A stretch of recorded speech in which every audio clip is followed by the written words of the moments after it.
let's start. RBI circular for the month of May 2025, right?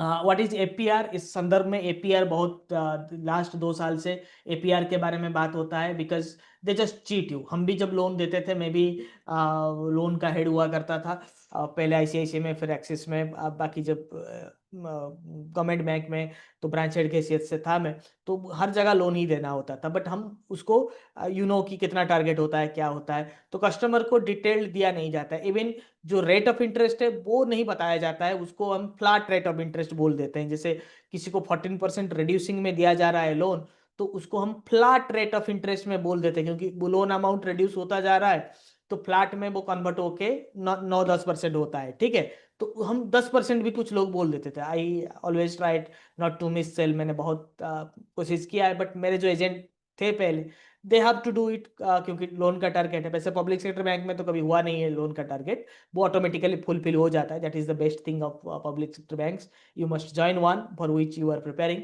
Right? But in private bank you have to miss sell. So RBI came कि नहीं, ये ROI वारओआई का चक्कर छोड़ो. 10%, 15% आप बोलते हो, but that is not the final rate, because there are other hidden charges involved. So we have to calculate APR, annual percentage rate. Means this is the total yearly cost of your loan, including interest and other charges like processing fee, and it expressed as a percentage. Simple example, 1 साल का मैं आपको देता हूं. 1 लाख का loan, 12% ROI. ठीक है, तो नॉर्मली प्राइवेट बैंक में आप लोग क्या करते हैं? 1 लाख का लोन है, ठीक है, 12% रिड्यूसिंग में है, तो क्या आपको 12,000 प्रोसेसिंग फी देना होता है, 12,000 इंटरेस्ट देना होता है? वो थोड़ा कम हो जाता है, 11,000 समथिंग हो जाता है, या फिर 10,000 हो जाता है. क्यों होता है? बिकॉज पहले मंथ जब आप ईएमआई पे करते हो, उसमें कुछ परसेंटेज आपका प्रिंसिपल का डिडक्ट होता है, कुछ परसेंटेज इंटरेस्ट का डिडक्ट होता है. Initially principal is lesser, interest is higher deducted.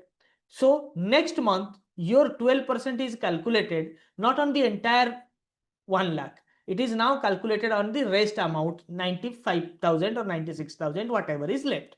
Right, my dear friends? So आप ये 10% उसको कोड करते हो, flat rates are 10%, because in at the end you are only paying 10,000 as interest.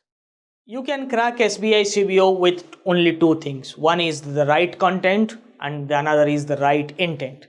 I have the right content for you, but do you have the right intent to crack this exam?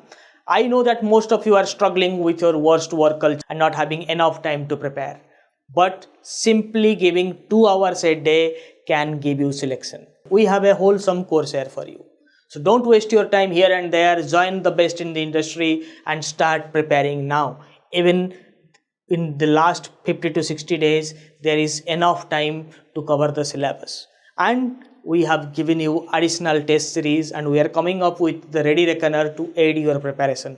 So don't waste your time. Now watch this sample session, then you will understand why the courseware of knowledgeist is so important for you to get selected. So see you at the other side. Thank you. But this is not the fact. The fact is that आपने मान लीजिए 1 लाख का loan लिया है 12% interest rate में, and you paid 5,000 as processing fee and insurance fee. ठीक है, what ever charges, PF तो कटता ही करता है, PF is mandatory. So how much you paid? अगर हम रिड्यूसिंग को कैलकुलेट भी नहीं करते हैं, for simplicity I have not mentioned about reducing balance, so it is 12,000 plus 5,000 of 1 lakh. That means 17% is the annual rate, because आपके account में तो 1 लाख क्रेडिट नहीं हुआ है ना, 95,000 क्रेडिट हुआ है. ठीक है, for 1 year you gave the bank 17,000, not 12,000. अगर हम सीधा सीधा मोटा मोटी कैलकुलेट करें तो 12,000 बनता है इंटरेस्ट. हम कस्टमर को यही बोलते हैं, but we forget to tell them about the processing fee what he gave to the bank. तो 1 साल में जितना अमाउंट कस्टमर को बैंक को एक्स्ट्रा देना होता है, the extra amount that the customer has to give to the bank is calculated as APR. as simple as that. ROI is just the interest rate, rate of interest हम जो बोलते हैं, it is just the interest rate. It has nothing additional, right?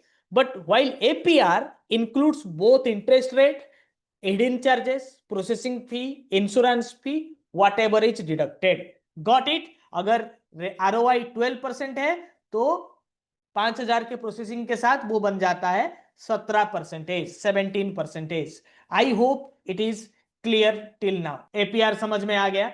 So then RE LSP arrangement, contract between RE मतलब all the banks NBFC जिसको RBI regulate करता है. The entity that is being regulated by RBI is called RE. LSP means that application which gives you a loan.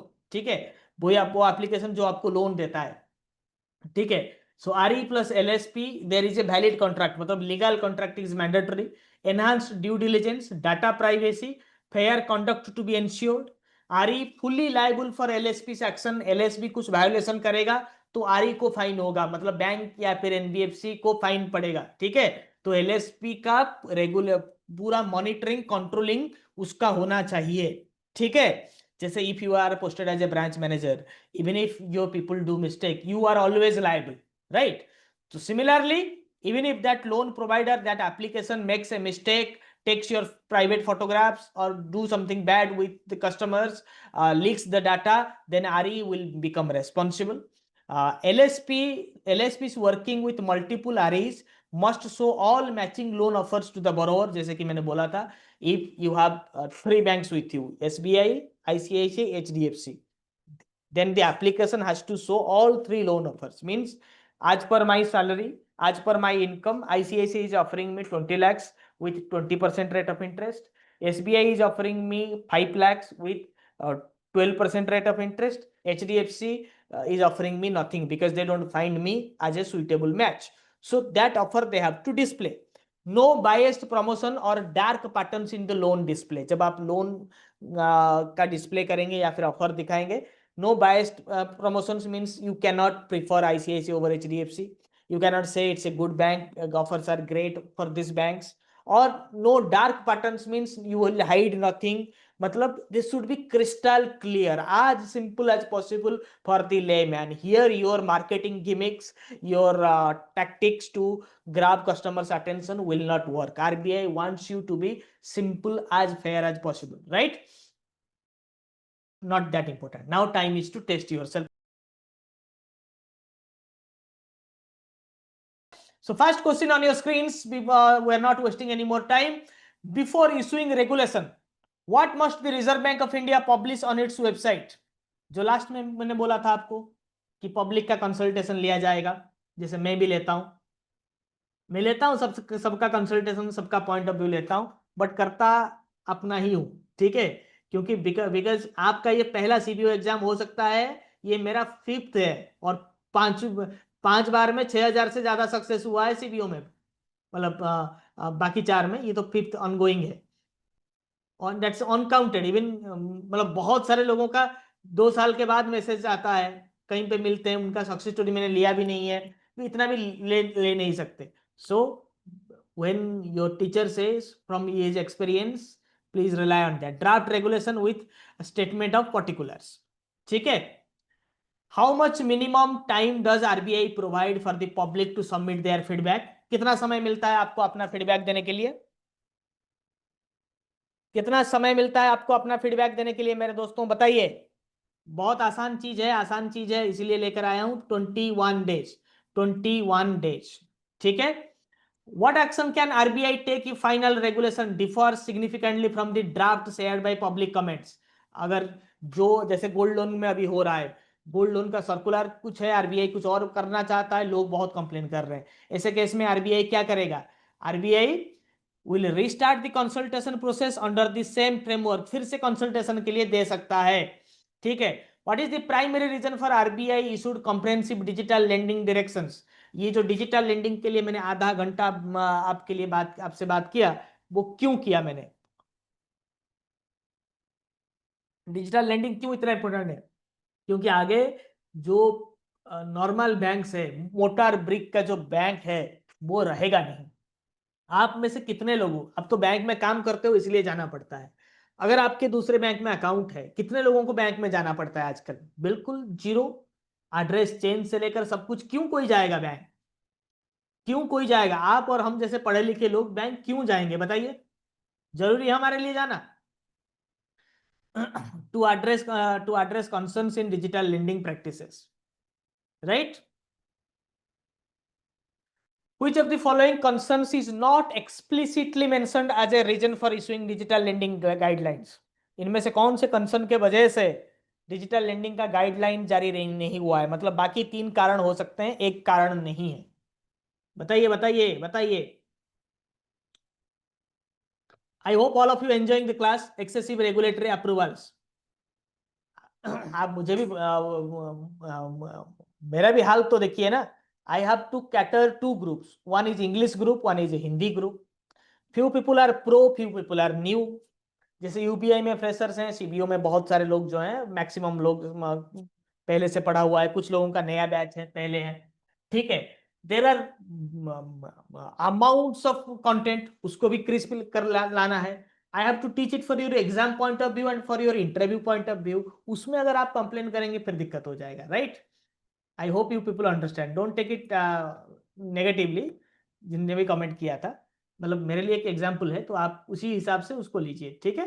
Don't keep any ego, anything in between, any attitude issues, क्योंकि banking में आपको यही करना होगा, अपने ego को side में रखना होगा। आप मुझे कितना ही गाली दो, मैं इतना ही कूल रहता हूँ। I am working for you all. Which legal provision empowers RBI to issue these digital lending directions?